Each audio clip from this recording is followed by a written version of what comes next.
Great, thank you, Leah, for the wonderful opportunity to present this rather new research, and to everyone here and part of the Gray Gallery team for welcoming me and helping all of us with the tech setup. And thank you all for joining me today on Thursday evening. As the title indicates, I will be speaking on Andy Warhol's TV, but I want to warn you about the quality of the stills. They are far from high res due to technical issues and challenges around accessing the material, so I apologize for that in advance. Despite Andy Warhol's lifelong fascination with bodies, his anxiety and shame about his own body meant he rarely put it on display.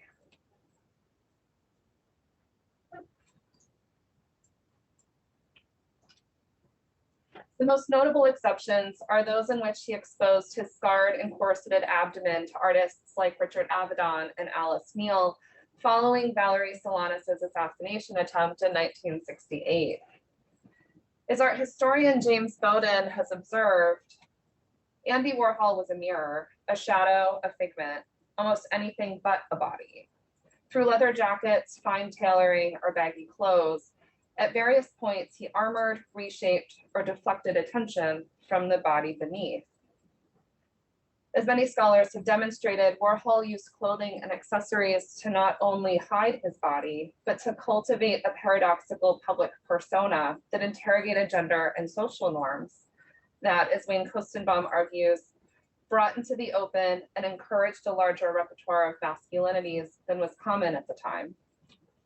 For example, the black leather jacket, black pants, and dark glasses of the 1960s presented a butch, hypermasculine facade that Warhol simultaneously upheld with his affected apathy and undermined with what he called his swish thing. Yet what of the body beneath? One that continued to age, was constantly commented on in the press, and that found itself negotiating new politics of the gay male body in the post-Stonewall era, as bulging, hypermasculine frames marked a new period of outward and unapologetic gay life. Today, I explore the interplay of Warhol's body, his sartorial style, and his sexuality through a reading of his performance on his second television show, Andy Warhol's TV. In particular, I focus on two episodes from the first season that aired in 1982, in which Warhol appears to respectively fail and excel at physical exercise. In these rare and extraordinary examples of Warhol drawing attention to his own physicality, I argue that the artist variously interrogates two post-Stonewall archetypes of the gay male body, the swish and the clone. I posit that as a queer figure a generation older than the clones, Warhol deliberately undermines the dialectical opposition between the two in these televisual performances. He exhibits a different gay male body, one without bulging pectorals, but with concealed strength and physical proficiency hidden beneath his decidedly clone attire. I conclude by reading Warhol's allusions to gym culture and cruising and his negotiation of the semiotics of the clone and the swish as an exploration of the cruising possibilities of television.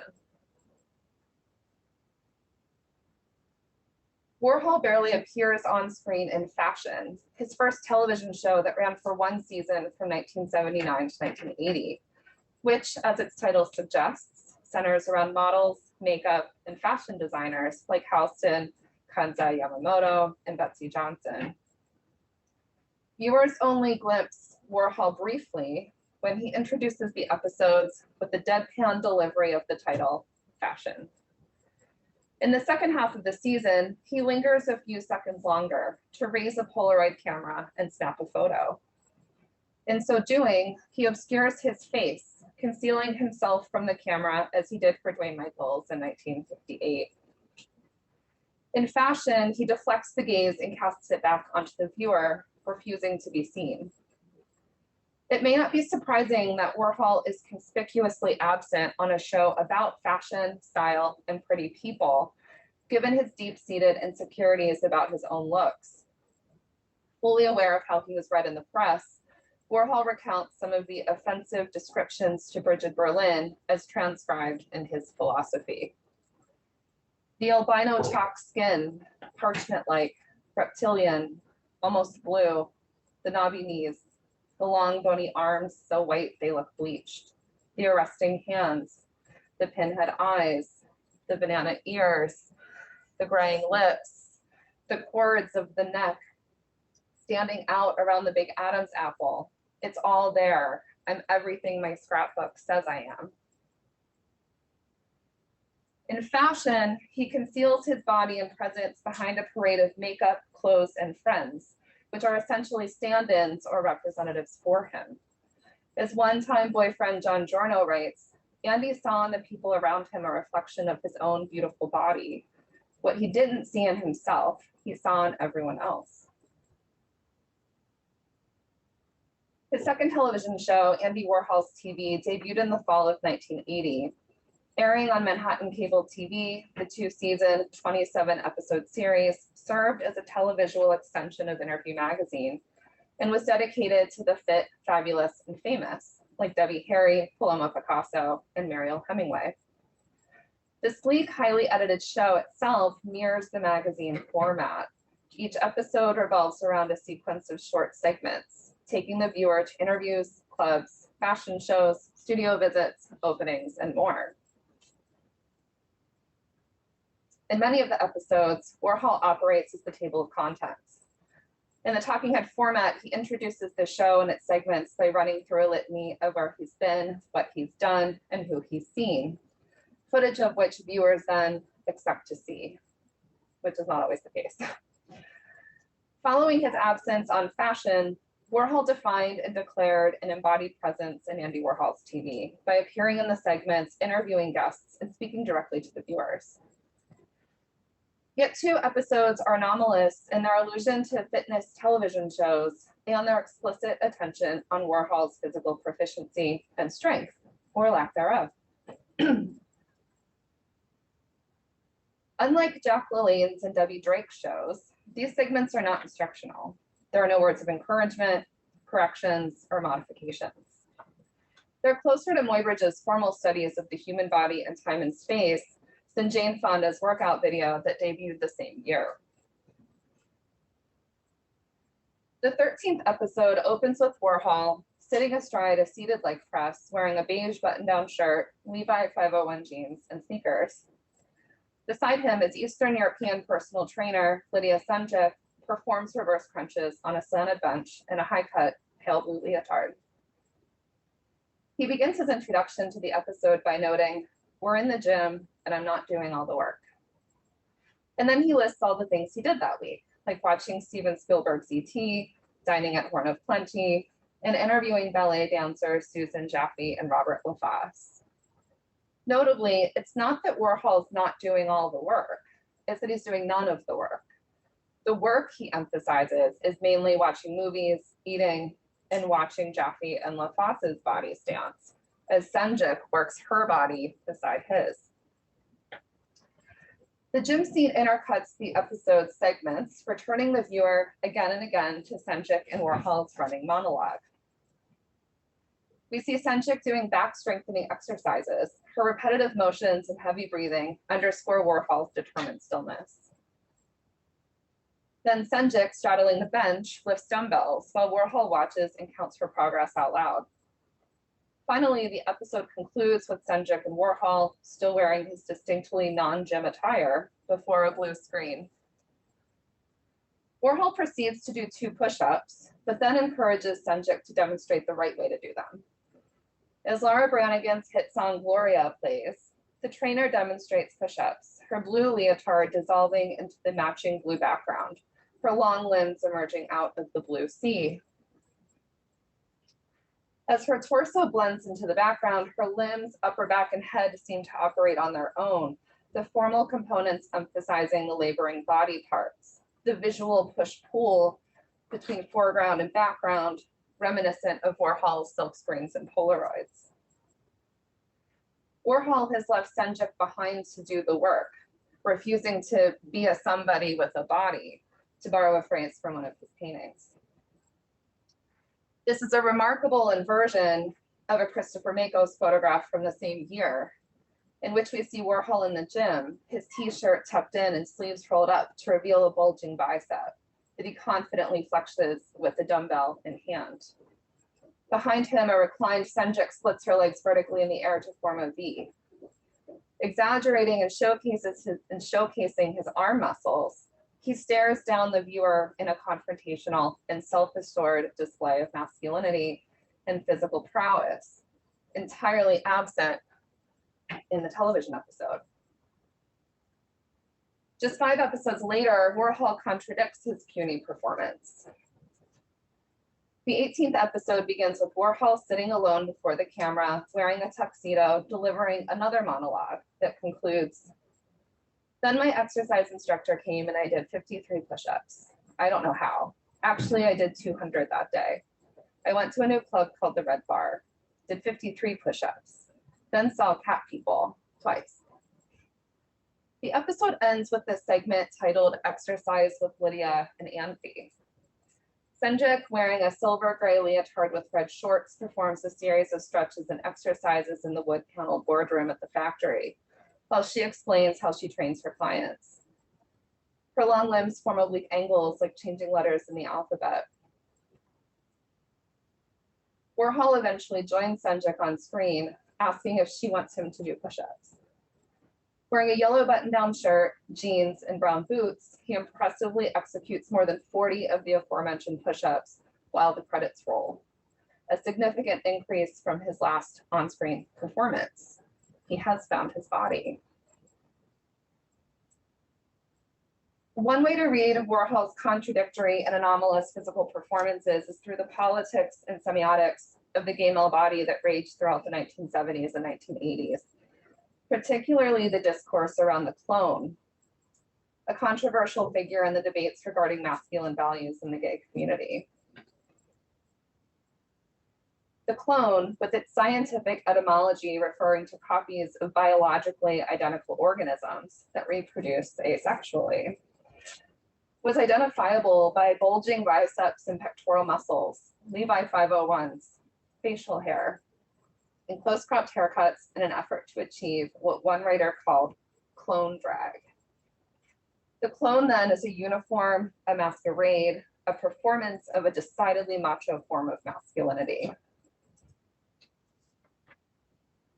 Hal Fisher's gay semiotic series from 1977, the year before the word clone was first recorded in print, identifies the sartorial hallmarks of gay culture that, through ubiquitous repetition, marked particular expressions of masculinity and sexual preferences, such as the basic gay street fashion, seen here on the right, that nods to the clone aesthetic. Vito Russo, an activist, writer, and self-described clone, observes that such image creation is nothing new, and cites the long hair of hippies and the three-piece suits of businessmen as comparable outward stylized expressions of group identity politics. The clone became the latest embodiment of decades-long debates about masculinity and gay male culture. The gay liberation movement, sparked by the 1969 Stonewall Rebellion, fought to destigmatize and decriminalize homosexuality by promoting pride, self-love, and self-expression, and aspired to a post-closet world. In doing so, some factions sought to discredit Swish, camp, and effeminate mannerisms, which were seen as internalizations of homophobia and served as fodder for homophobic beliefs that homosexuality was a psychological pathology, moral failing, and a failed gender identity. As Martin Levine has shown in his ethnography of the gay clone, part of the rationale was the belief that gay men were real men, and their sense of themselves as gay was shaped by the same forces by which they experienced themselves as men, traditional masculinity. Since American culture devalued male effeminacy, they adopted manly demeanor and attire as a means of expressing a more valued identity. Advocates for the Swish, such as the editors of Double F magazine, which you can see a page from here, this sort of like millennial pink sheet of paper, argued that the clone figure perpetuated misogynistic ideologies and was, in effect, imitating the gay community's hetero-patriarchal oppressors. The era thus witnessed two warring factions over the gay male body, mannerisms, and fashion: the feminized dandy and the masculine Jim Bill clone. The properties of the clone find equivalency in Warhol's practice. Art historian Richard Meyer has anachronistically likened Warhol's 1960s silkscreens to the 1970s clone in their repetition and presentation of homosexual desire. Additionally, like clones, or clones like Warhol, were critiqued for their sameness and lack of originality. Writer Andrew Holleran's description of the clone as a gay man with no individuality, no imagination, and no heart mirrors the language lodged repeatedly at Warhol in his practice, which was then only encouraged by Warhol's passive, seemingly apathetic, and aloof public persona. Yet such correspondences with the clone can be seen not only in Warhol's silkscreen practice, as Meyer has argued, but in his 1980s television performances as the volatile gender performativity of the decade following Stonewall played out. In the 1970s, Warhol's edgy 1960s underground attire of leather jackets and dark sunglasses famously gave way to Brooks Brothers jackets, ties, Oxford shirts, and translucent glasses, though his allegiance to jeans never wavered. The resultant look fused stratified class signifiers. The preppy upper class aesthetic met working class masculinity.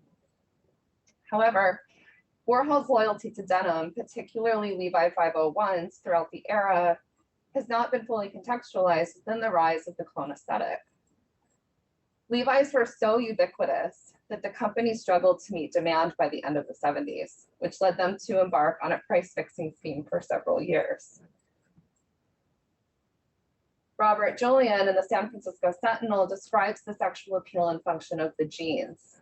He writes, "The 501s had been worn for decades in the West and Midwest, but they had never before been applied to the male body in such a sexual fashion. A new science arose around selecting the perfect size jean that would shrink to a skin-tight fit, accentuating bulges and contours both fore and aft." And here is this really wonderful photograph in the Gray collection. It's very exciting to see. And indeed, in a series of 1984 Polaroids, Warhol's camera adeptly captures the shapely outlines of the body parts beneath the denim. In these two television episodes, Warhol dons the button-down shirt and the sneakers and boots, respectively, associated with clone style. But perhaps most significantly, he wears his signature Levi 501s. His allegiance to the brand in the 1970s and 80s was so well known that the company commissioned a poster, which we see here on the right, and he graced the cover of a special issue of Italian Vogue dedicated to denim. Yet his choice of brand and style, the straight leg, clearly signals to clone culture and its attendant allusions to a particular macho masculinity. By working out in these clothes, Warhol covers his body, but at the same time codes it with clone style. Anne Hollander, in Seeing Through Clothes, has argued that, quote, "the most general perception of bodies is filtered through clothing. When, after such conditioning, nudity is confronted directly, the observing eye may tend to idealize it automatically, to edit the visual evidence." His close-up Polaroids operate similarly. We can't see the actual flesh, but the clothes hint at something sexual and appealing beneath. Warhol's donning of clone clothes in these segments aligns his body with its idealized form, though he doesn't show us his body with short gym shorts or tank tops. He relies on the visual coding and semiotics of the clone drag to eroticize and fetishize the body beneath. The clone clothes encourage us to imaginatively replace Warhol's live frame with the beefy musculature and robust masculinity associated with the garments. The clone body is there, they suggest, we just can't see it. One of the most obvious signs of the clone, and perhaps the most visible from a distance, was a well-defined gym-constructed body acquired through strict, regular workouts. Writer Edmund White recalls in his memoir, quote, "When I started lifting weights, it was still an unusual activity for a gay man. In the 50s and 60s, gays wanted to be as thin as possible, but it never occurred to them to be, well, not boys, but men. In the 70s, however, we began to add muscles, a well-defined chest, a firm, prominent butt, massive legs, baby biceps, more muscled shoulders." Likewise, Warhol had been working out since at least the 1950s when he began frequenting the McBurney YMCA 3 times a week with Seymour Berlin to impress Charles Lisenby, joining a growing number of gay men attending gyms like White. Yet Warhol flaunted physical ineptitude. In 1965, Steve Shapiro captured Warhol lifting barbells in his Breton striped shirt at the Silver Factory. Behind him on the floor sit what appear to be shadow boxes filled with toy rabbits and dolls that undermine his manly efforts and seem to equate the weights with mere toys. And here are these sort of shadow box vignettes or tableaus. In 2 frames from Piero Helitzer's 1966 film, Joan of Arc, Warhol cavalierly holds 2 dumbbells at shoulder height, apparently more interested in the conversation taking place in front of him than exerting any effort to lift the weights above his head. His underwear and spindly legs further undercut any allusion to virile masculinity, yet the boots, which we can't see in these frames, signal the opposite. Warhol thus disrupts the gendered semiotics of the barbells by alluding to, yet camouflaging, his own physical capacity. Warhol actress Genevieve Charbin recalls that Andy, quote, would compose exercises with Edie Sedgwick on the phone. Andy did 100 pull-ups every morning, which does not surprise me because he had an incredibly strong back. The shifting body ideal of the new decade identified by White can be attributed in part to physique magazines consumed by the gay community for decades, including Warhol. Here's a really wonderful selection of archival material at the Warhol Museum from his collection. And these physique magazines served as valuable resources for gay men to study the codes of heteronormative masculinity. Bob Miser, the publisher of Physique Pictorial, which also published work by Tom of Finland, which we can see here on the right, noted in 1960, quote, "Bodybuilding and the creation of a rugged, powerful body will almost always remove the stigma of sissy from any young man because big muscles and femininity are incongruous." Further, the invention and popularity of the Nautilus machine contributed to the sense that bodies could be put together piece by piece. First sold in 1970, the machine offered an alternative to spending hours in the gym to acquire a bodybuilder's physique, because the machine allowed one to focus on individual muscle groups that resulted in disproportionate bodies that emphasized body parts that looked particularly spectacular in clone attire. Art critic Douglas Crimp recalls the phenomenon and semiotic signaling of the bulging pectorals and biceps, tight butts, and washboard abs in the 1970s in the gay community, writing, this is in his memoir, "I was astonished by the change I was witnessing in the bodies of gay men, the gym bodies that later came to be associated with Chelsea boys," which is sometimes interchangeable with the term clone. It was just around that time, around 1975, that lots of gay men, including me, began going to gyms and using bodybuilding equipment to pump up our muscles. It seems like all of a sudden there was a definably gay body. In the 1970s, the changing physique of the archetypal gay man from what had previously in pop culture been associated with sissies and limp-wristed swishes transformed into an exaggeratedly masculinized gym-built clone.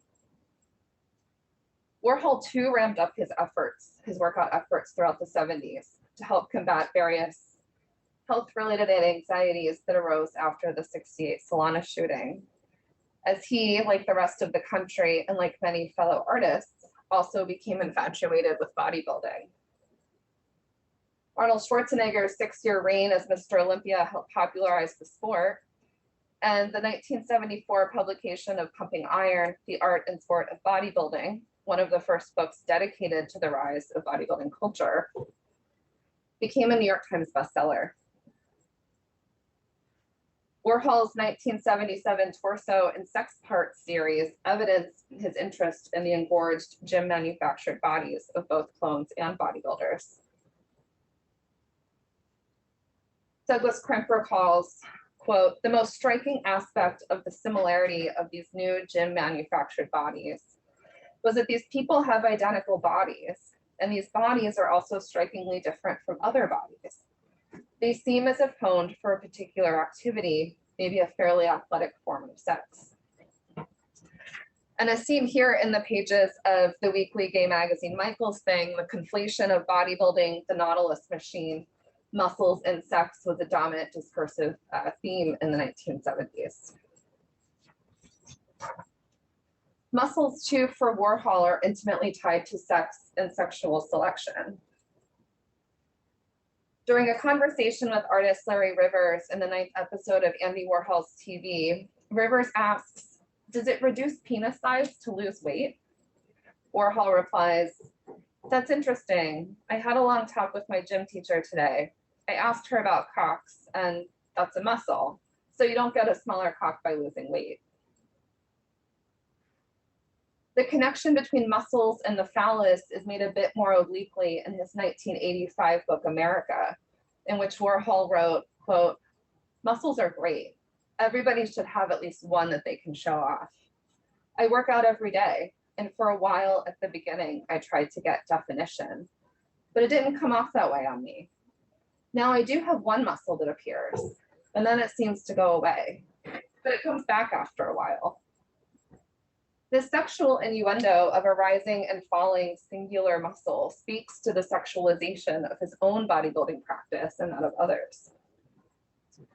Yet conversely, Warhol's deliberate physical failure in the 13th episode of Andy Warhol's TV reprises his Swish performances of the 1960s and revels in impotency rather than excessive virility. He lets Senjik work out while he watches and gossips about his goings-on. The scene recalls a 1964 photograph by Eve Arnold that captures Warhol, mid-bicep curl, sitting on a toilet. He faces a torso-less female mannequin exercising his arms and chest before a figure without them. His chin tilted down, he appears to gaze through his dark glasses at the stagnant, limbless form. On Andy Warhol's TV, the dynamic is reversed. He is the mannequin, the stationary body, contrasted with the effort and labor of the female one in front of him. The twinning of the male and female body and the interplay of stasis and motion in both Arnold's photograph and the episode point toward a playfully performative anti-essentialist interrogation of embodied gender norms. When Warhol does work out on Andy Warhol's TV, he leaves aside the gym equipment and machines in favor of push-ups. Reading Warhol's early pop paintings, Roland Barthes wrote, "Look how Warhol proceeds with his repetition. He repeats the image so as to suggest that the object trembles before the lens or the gaze. And if it trembles, one might say, it is because it seeks itself." Push-ups by their very nature are exercises in repetition. Muscles tremble as the body drops and lifts. In his first attempts at push-ups, with Senjik eventually taking over, Warhol plays the Swish, the weak and incapable. But at the same time, he has set her up to physically enact a repetition he enlisted others to perform via their representation, like Marilyn Monroe, Elvis, etc. Yet the next instance, Warhol physically repeats himself, push-up after push-up. Over and over again, his body, taut and firm in one long line, rises and falls as a piston. Invisible to the eye, his muscles tremble at the effort of the body seeking itself, rising and falling in turn. Clone fashion and clone bodies are intimately tied to sex and cruising. Writer and activist Jack Babushio called it basically erotic. And so I want to conclude today by thinking through Warhol's televisual performances here in the context of gyms, cruising, and clone culture. Clone bodies were built in gyms, well-known cruising sites, as was potentially their consumption in bathrooms and locker rooms. Perhaps unsurprisingly, bodybuilding and gay culture clashed over these shared spaces. Charles Gaines, in Pumping Iron, was careful to distinguish serious straight weightlifting from the dangers of cruising that could happen in the locker rooms with a homophobic warning. Writing, almost every YMCA in America has a weight room, and all of the ones I know about, with a few exceptions, like the Big Y on Central Park West, where the F word will track you to the shower with their heads down like they were following a spore, are wonderful places to train. This intertwining of bodybuilding, gyms, sexuality, and cruising all resonate in these Andy Warhol TV segments. Warhol often trained with Cenjic at a gym, but he also had a variety of gym equipment set up in his 860 Broadway studio. And here we can see a little bit of imagery, men kind of playing on this equipment in the factory. So photographs taken by Warhol show the gym equipment used for both social and homoerotic play. 79-year-old Diana Vreeland, the sophisticate and maven of the Met Museum's Costume Institute, can be seen lightheartedly playing on weight machines in a Warhol contact sheet. And she's having a very fun time. Shirtless men, including Jean-Michel Basquiat and Keith Haring, play on the equipment for Warhol's voyeuristic camera. By installing gym equipment in his workspace, the gym becomes a socially productive site, professionally, artistically, and sexually, as he seems to playfully cruise for bodies with his camera in hand. Clone bodies, in their attendant style, semiotically function to cruise other clones, whether in locker rooms, parks, alleys, or elsewhere. Vito Russo writes, the clone look is a cruising image that is proven to work, and you can't argue with the results. Clones who wear the outfit all the time are constantly cruising, or at the very least, setting themselves up as objects to be cruised. Martin Levine has shown that their looks were deliberately constructed to be like the type they were attracted to. The clone look thus operates as a mirror in which one wants to both be and possess at the same time. This homogeneous sameness bored some men, like actor Taylor Mead, who argued in 1972 that it was much sexier before Stonewall. At least there were different types of people. A lot of tension there, but it was good tension, interesting. You never knew if the person was gay or receptive or what, whether you're going to get bopped or not. So of course, there's a sort of, pre-Stonewall danger of being visibly gay out in public, right? But Warhol, who thrilled at repetition, certainly found it compelling. He himself doubled or cloned with Edie Sedgwick in the 60s and Jed Johnson in the 70s, and even went so far as to have Alan Midget famously imitate him on a nationwide lecture tour. There's an underlying promiscuousness to both clone culture and Warhol's desire. Richard Meyer argues, the dream of the clone was that gay sex would be constituted collectively rather than monogamously. Erotic exchange entailed not the quest for a primary partner, but the sexual traffic of an expansive network of men who signified their availability through a set of easily recognizable codes and costumes.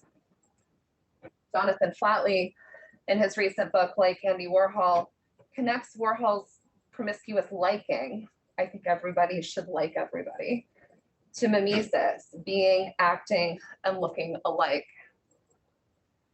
To argue that Warhol is encouraging us to forget the sense that we must relate to others by way of either identification, being, or desire, having, which itself relies on the opposition between same and different. Instead, he seems to be reminding us, since ourselves are formed from a process of imitation, so too, our likes are always repetitions of past likes, of earlier attractions or past emotional ties onto an object in the present. We might then understand Warhol's clone aesthetic in these episodes, the doubling of being and having, identity and desire. To support such a claim, we can look at the end of the episode in which he performs the 40 push-ups. Warhol's television crew has gone on location to the Columbia University Boathouse to interview Stephen Kiesling, author of The Shell Game, Reflections on Rowing, and The Pursuit of Excellence. The camera is less interested in Kiesling than it is in the young, handsome athlete on a rowing machine clad only in a singlet. His muscular build repeatedly shifts back and forth on the machine's seat, his muscles tensing and relaxing at the effort.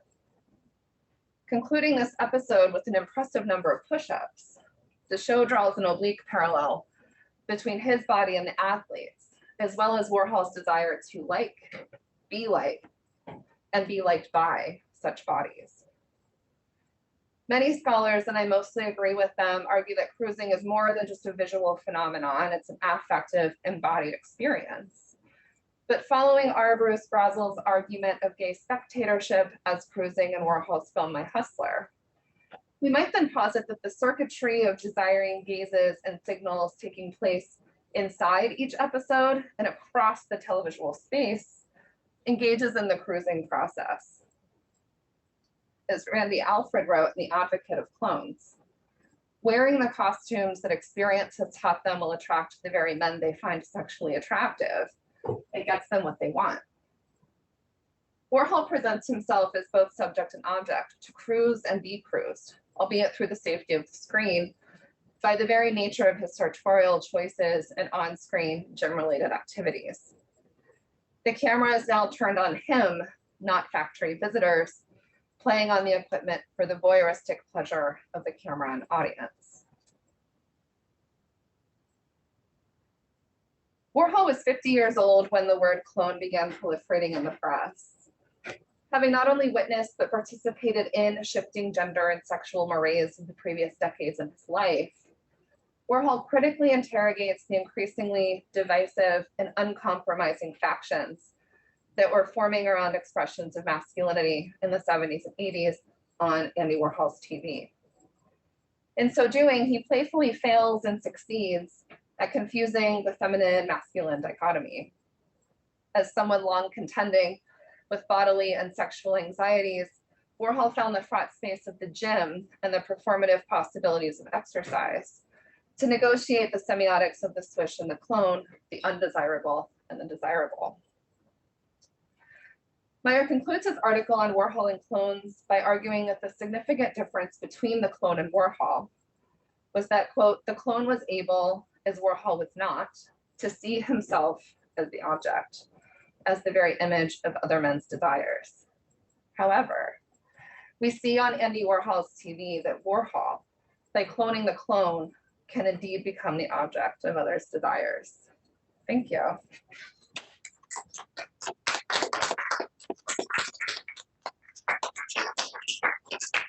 Thanks so much for a wonderful lecture. I just want to remind people who are joining us via Zoom that if you'd like to ask a question, to please raise your hand and I'll enable your mic. Obviously, we can have questions here as well.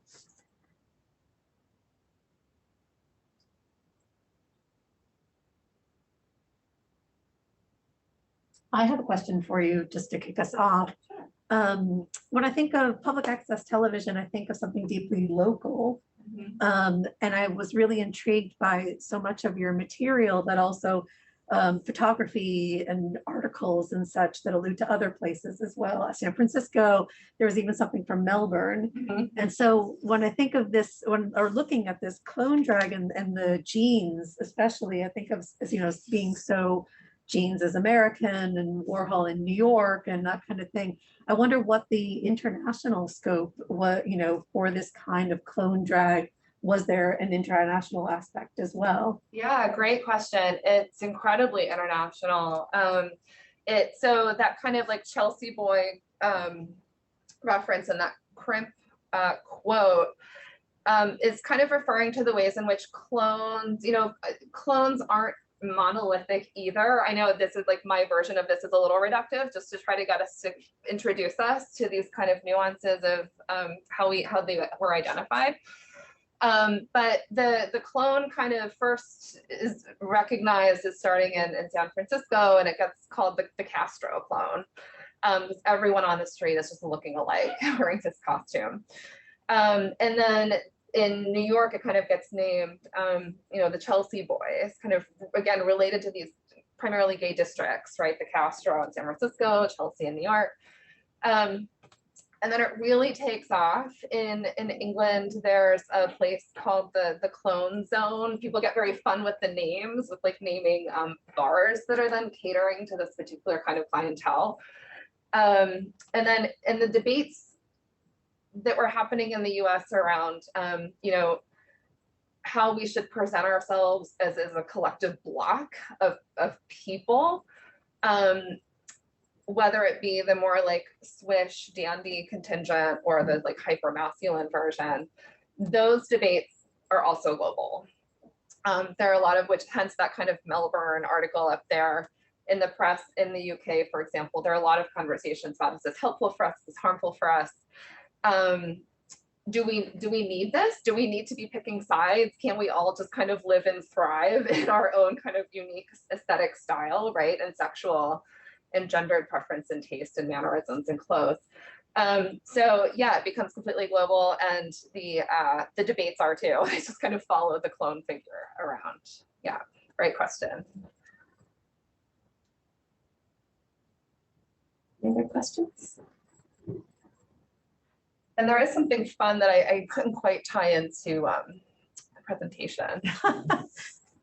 Not, called a clone, but it has this gay Bob doll that I think was made in 1977. So Warhol's making the Sex Parts series. This is coming out at the same time. He's literally in a closet.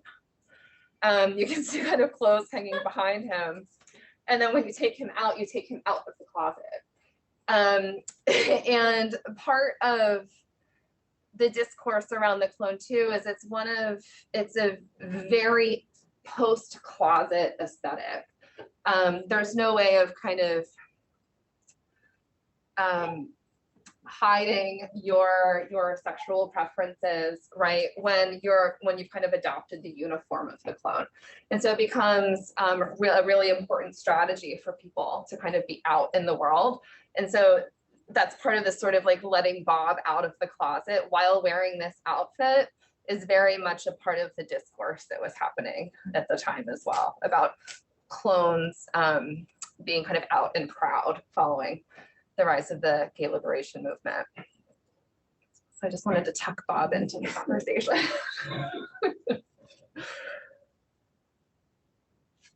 Well, if I don't see any other questions, thank you so much for a really wonderful lecture.